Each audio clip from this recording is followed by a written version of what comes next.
India is a secular country, यह तो आपने कई बार सुना होगा, मतलब कि धर्मनिरपेक्ष, जहाँ सबको एक हिसाब से धर्म चुनने का अधिकार है। हमारे देश में नारी को हमेशा से ऊंचा दर्जा दिया गया है और शायद सभी धर्म में भी इनका दर्जा ऊंचा ही है, चाहे मदर मेरी को देख ले, चाहे आयशा या फिर माँ दुर्गा को। खैर, आज बात धर्म की होगी लेकिन आध्यात्मिक नहीं। तो चलिए आज उस मुद्दे पे बात करते हैं जो पिछले 2 दिनों से काफी चर्चे में है।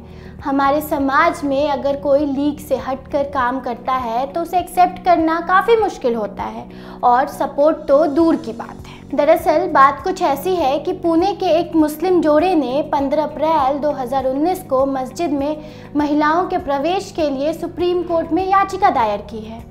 उन्होंने कहा है कि सरकार को यह निर्देश दिया जाए कि मुस्लिम महिलाओं को मस्जिद में प्रवेश करने और नमाज अदा करने के लिए इजाज़त मिले। उन्होंने मक्का के उदाहरण का हवाला दिया जहां पुरुष और महिलाएं दोनों ही काबा की परिक्रमा करती हैं। मुस्लिम दंपति ने मांग की है कि मुस्लिम महिलाओं को मस्जिद में प्रवेश करने पे रोक लगाने वाले सभी फतवे को रद्द कर दिया जाना चाहिए और इसे गैर संवैधानिक घोषित कर देना चाहिए। उन्होंने यह इंगित करते हुए कहा कि कुरान और हदीस में लिंग विभाजन का कोई उल्लेख नहीं। दंपति ने कहा कि इस तरह की प्रथाएं महिलाओं के बुनियादी गरिमा के प्रति अपमानजनक थीं और उनके मौलिक अधिकारों का उल्लंघन करती थीं।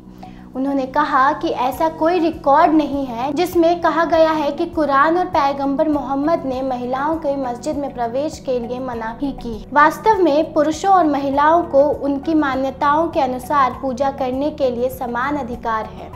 हालांकि कुछ मस्जिदों में महिलाओं को प्रवेश का अधिकार है, लेकिन वहां उनके लिए अलग से एंट्री गेट बनाए गए हैं और नमाज के लिए दीवार बनाए गए हैं। याचिका में यह लिखा गया है कि जेंडर के आधार पर भेदभाव नहीं होना चाहिए। मुस्लिम महिलाओं को मस्जिद में जाने की अनुमति देनी चाहिए। आपको बता दें कि इस याचिका में कहा गया है कि संविधान के अनुच्छेद 14, 15, 21, 25 और 29 का उल्लंघन किया गया है और मस्जिद में मुस्लिम महिलाओं के प्रवेश को प्रतिबंध करने की प्रथाओं को अवैध और असंवैधानिक घोषित कर देना चाहिए।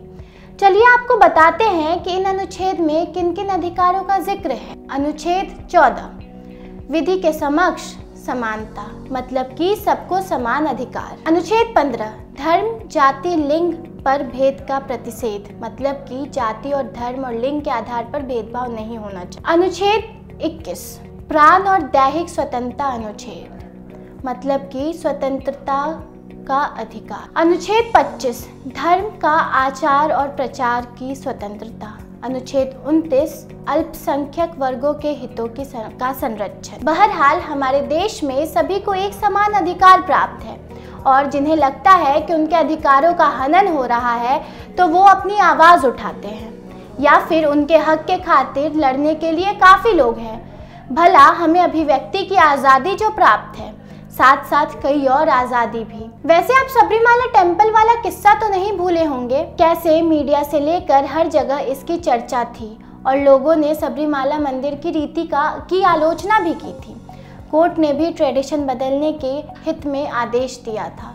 लेकिन आज जब बात औरतों के मौलिक अधिकार की आ रही है, इस्लाम के पवित्र स्थल में प्रवेश करने का हक मांगा जा रहा है, तो यही लोग चुप हैं। अरे भाई, आप लोग क्यों चुप हैं? आवाज़ उठाइए और अपने लिए लड़के दिखाइए और इन महिलाओं को भी इंसाफ दिलाइए।